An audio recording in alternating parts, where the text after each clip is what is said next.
is going on, party people? I hope you guys are excited for this first installment of the CJM Golf channel. This is our first video on this channel, so we might as well start it off right with a what's in the bag, if you didn't notice by the title. So basically all we're gonna do is find out what's actually in my bag. I'm playing golf, let's figure out what I'm playing with. So the best way I figured to do that is, since we're in quarantine, we can't really play like we want to, but why not at least try, get the atmosphere of the outside doors. So let's go ahead and take this party outside.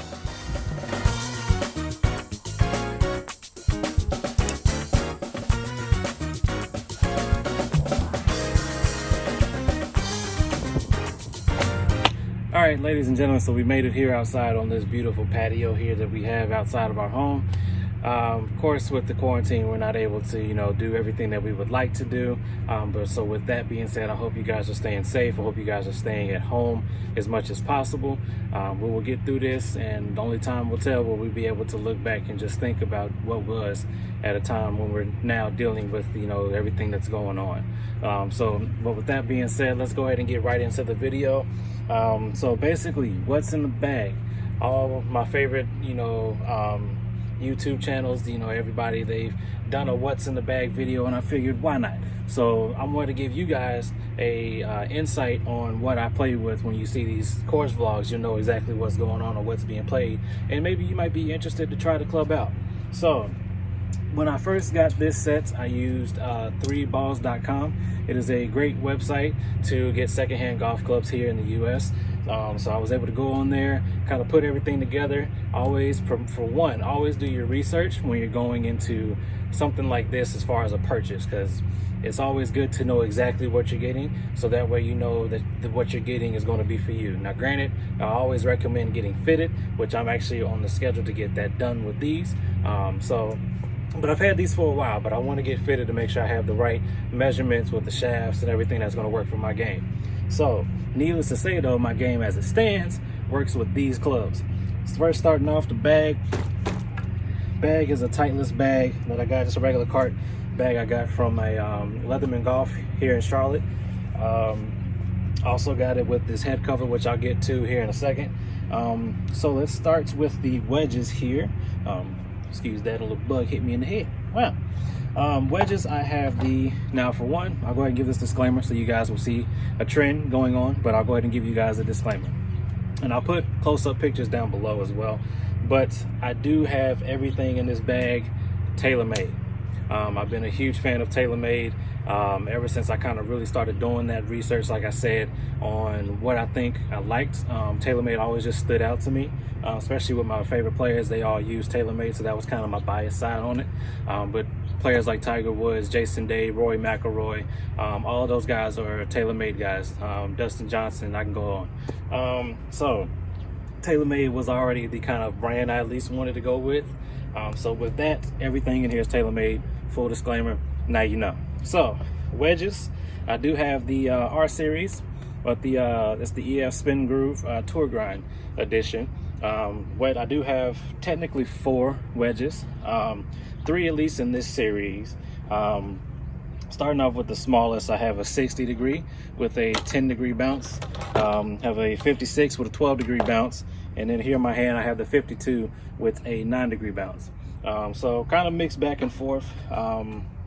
As far as shafts go, just the regular KBS wedge shaft that came with it.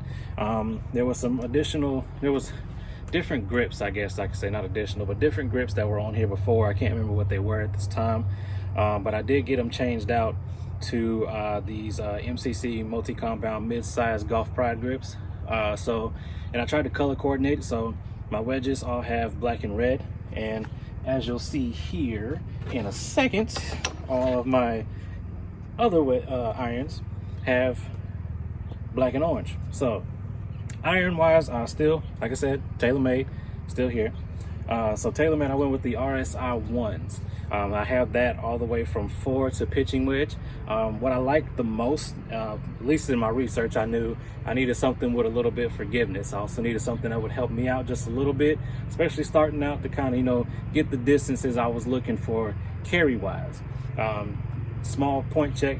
Make sure you guys, when you're checking your numbers or getting your numbers dialed in, you'll probably hear about this if you ever do a lesson or anything like that.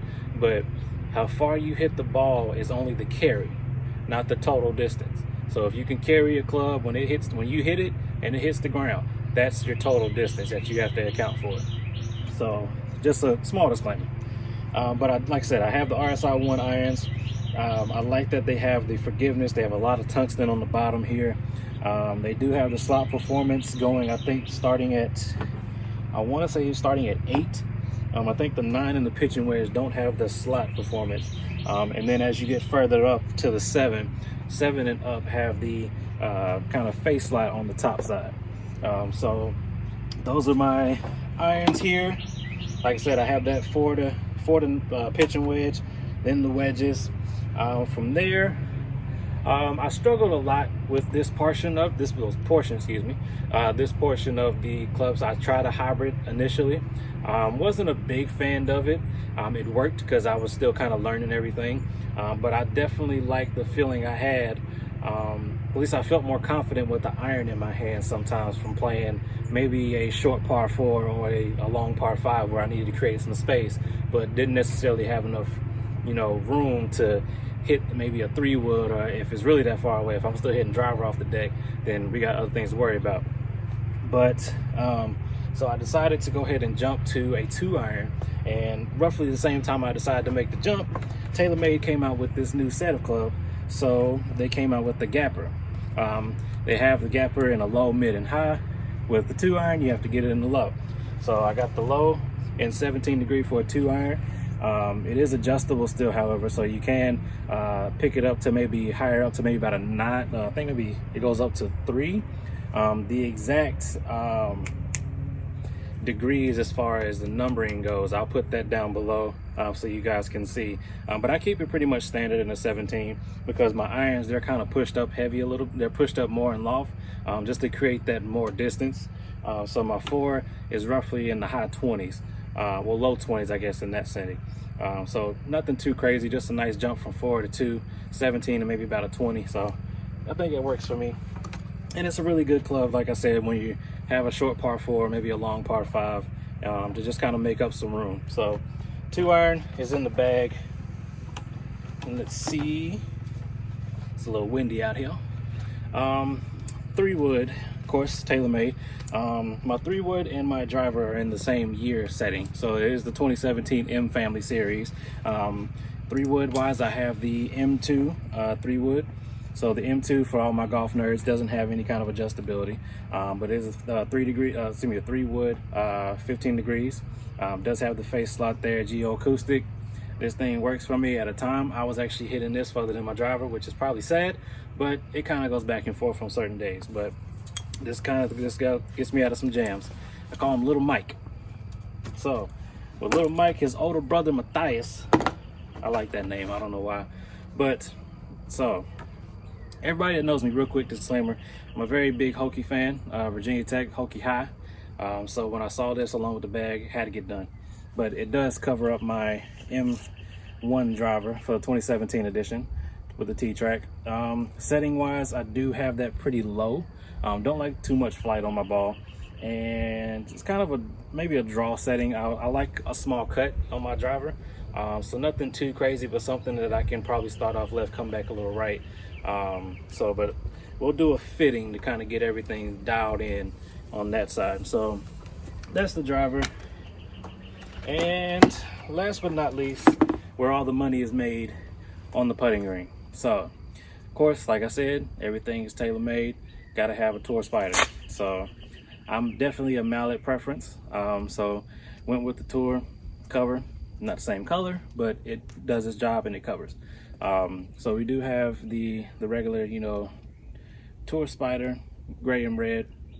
Works for me. I do like the Puro technology they have, and I just like the balance of having a little bit extra on the back versus just a blade. I know my dad's a little bit more biased about that. He prefers a blade, kind of like putt-putt. I'm not playing putt-putt. I'm here to make putts. So that's my little bias on that. Outside of that, I mean, everything else that you would typically, have in a bag. If your watch or your GPS isn't working, rangefinder. I have a Tech that I got off Amazon for like 20 bucks. It does the job, so I'm not against it. And also ball wise. So I don't want to butcher the actual website that I used, not saying like I'm going to butcher the name. I just don't actually remember what it was.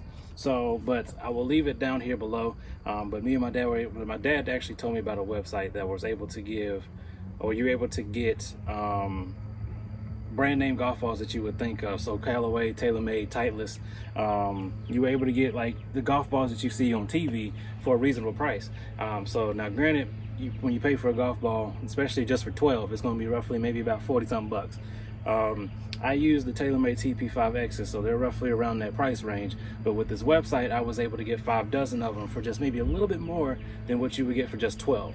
So I was all for it. 5 dozen is 60 golf balls. That way, if I lose some, I'm still kind of upset, but not as bad because I got 3 more bags left to go. So, but TaylorMade TP5Xs, I like these balls a lot. I'll leave the description. I mean, if you really want to know like kind of the details of it, I can leave that in the description below as far as the golf ball, but everything I'll have will be linked down. The websites, all that stuff will be linked down. So I think that is about it outside of the normal stuff that you would have in a bag, you know, golf balls, golf tees, glove. Right now I'm using a FootJoy that I picked up from Target or Walmart when I needed an extra glove. I'm starting to go through that one, so I need to probably pick up another one. Might try a TaylorMade Tour Preferred glove. So we'll go there. I've got a marker just to mark my ball. I usually put a few dots around in certain areas. But that's pretty much it. But I do have one trick for you guys. So you always kind of have, most people always have kind of towels on their clubs and everything to clean them up. But a lot of people, I don't know if they do this or not. Most of the time, I guess, because you're able to, there's usually about most of the time there's a 90-degree cart rule. But for the times that, you know, let's say it just rained and you're outside and you got to deal with the fact that it just rained and you can't drive on the cart path. They're cart path only today. So in that process, you know, you normally grab 2 clubs, you walk out, see what's going on. Or for my, you know, my athletic people, we usually walk. But if you're not walking and you're using the cart, get you a regular golf towel with the little hook. I'll come closer so you can see it. With the hook here, just regular whole hook. And what I normally do is I'll hook it to one of my belt loops. So that way, when I'm out there, I can play my shot, and then I can also clean the club, because cleaning your club is important. I did learn that. So it's nothing worse than when you get ready to hit a club, and then you realize when you hit it, you just had dirt from the last time you played that club out of the sand, and now you messed up the whole shot, or it could have been even better because now the grooves aren't clean. So make sure your clubs are clean. Outside of that, regular face towel, miscellaneous stuff that you have in the golf bag. So ladies and gentlemen, that is my what's in the bag video. I hope you guys enjoyed it. Stay tuned for more content that's coming to this golf channel. I told you guys everything golf related is going to be here. So make sure you guys stay tuned. Make sure you guys like, comment, and subscribe to this channel, as well as my primary channel for all the regular life vlogs, the drum vlogs, and things like that. We're doing big things, people. I want to make sure you guys are along with me on it, all right? Y'all be breezy. I love my party people. I'm out.